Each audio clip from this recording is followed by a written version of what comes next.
Last thing, just before we get Matt on the phone, and this will tie in with our discussion with Matt, Robert Whittaker has now been declared the champion of the middleweight division. A great fighter, and deservedly so. And you got to love George St. Pierre. I mean, this guy, he vacated the title, as everybody knows, and they elevated Whittaker simply because they said that GSP had ulcerative colitis. Is that it? Yeah, ulcerative. Ulcerative, sorry. Yeah. Out of respect to the athletes in the sport, I don't want to hold up the division. I'm going to give up my belt, and once I'm healthy, I look forward to working with the UFC to determine who's next in the career. And Whittaker has been elevated to the champion, like we said. He's defending against Luke Rockhold at 221. That's February the 10th. I'm surprised they didn't throw that one on fucking January 20th, too. Yeah, why not? And any other ones? Is Connor fighting January 20th? I can't go to. And Dana White, interesting take on GSP. I wish we had Dana on the phone. He goes, I thought it would be, I'd be super pissed, but I'm not. I expected it. Look, I had him sign a contract, and he said he would defend against Whittaker for a reason, but I knew he wouldn't. Huh, interesting. Yeah. And this is according to Dana. GSP said he doesn't want to fight anybody at welterweight. That's why he fought Bisping. He didn't want Woodley. He didn't want to fight Wonderboy. He wanted to fight Bisping, and he did. Now he's off against Listen, I'm not shocked. I'm not mad. It is what it is. That's not the reaction I would have expected from Dana. So Dana maybe thinks that GSP was going to step aside anyway. Yeah, well, that's what he was saying with that one. Like, he had him sign a contract that said he would defend against Whittaker, and the reason why they did that is because he kind of figured that GSP wasn't going to. And, GSP's colitis, he's speculating, and everybody's saying it's because he had to put on so much weight to fight Bisping, so it's just not sustainable. Will that give you colitis? Because he was forcing himself to eat much more than he normally does, and it kind of changed his whole body, So Whittaker, Luke Rockhold, Rockhold's number 3, very decisive victory against David Branch. People weren't sure exactly what was going to happen in that fight in Pittsburgh. So, that'll be a very interesting fight. Oh, for sure. Well, because Rockhold, I mean, not that Romero isn't, but Romero's a shorter guy. Rockhold's a true middleweight. I mean, that's a big boy against Whittaker. So, it's a good test. Whittaker is a devastating fighter. So I'm looking forward to that fight a lot. UFC 221. That's from Perth, Australia. Very, very smart place to put it. Yep. Rockhold will have to go there and adjust. What is that, a 200-hour flight? Yeah. I flew fucking, what's that, the koala bear on it or whatever, that stupid, Qantas. Oh, yeah. Dumb, what is that thing that hops? A fucking kangaroo? No Wi-Fi. What is that thing that hops? Yeah. No Wi-Fi on a 15-hour flight. I was so angry.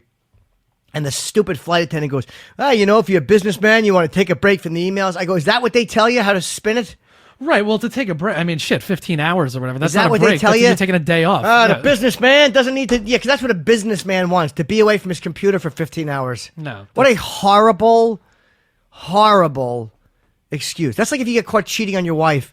She's like, you had sex with my sister. I go, yeah, but now you're not burdened. Right. It's not. Give you a break. Not a perk. No, it's a terrible, terrible excuse. Maybe we should get Matt on the phone. We have John Anik a little late. I don't know what John Anik's doing that he can't call now. Apparently, he thinks that his podcast is more important. He said he didn't want to talk to you, I don't blame him. Nobody does. But we'll get Matt on the phone. Matt Serra taking a day off. I'm going to give him the business about not going to Grand Central. But you're right. I think Matt's a sweet boy. Do we have Matt Serra on the phone? Former welterweight champion? Hi. What's up, buddy? Hi, Jimmy. How are you? So listen to me. These damn terrorists, it ain't my fault. No, I know. No, I know. I mean, you normally... Does the world know? Did you talk about that? Did you say why I played hooky? Yeah, we mentioned it. And I also pointed out that, I don't know why you didn't go into Grand Central and just take a cab. But, you were being careful. And I respect that. Listen, from what I'm seeing on the news, I don't know how you even got uptown. I just hopped on the subway perfectly on time. Zipped right up. No, it couldn't have been smoother. Although... Going downtown. Listen, the important thing is we're united now, buddy. I know your phone's a little bit hollow. Where are you calling from right now? Where are you, buddy? Could you hear me okay or no? No, it's not 100%. Where are you right now? You on the cell? Yeah, I'm on my cell. You want me to find a landline? No. How about we'll call you back in 10 seconds? I want to see if we can just get a better connection because Chris, you can hear it, right? It's a bit. Yeah. What about now? Let me see. I don't know. I'm just driving around like an asshole. Oh, you're driving. No wonder. Let me. No. I was parked. Okay. I thought I had a nice spot. Hold on. I'm kind of like, this is gonna get better. I mean, I can clean it up too a little bit, but if we want to try him back, we can. Yeah, let's try you back. So I want to hear Matt clearly. All right.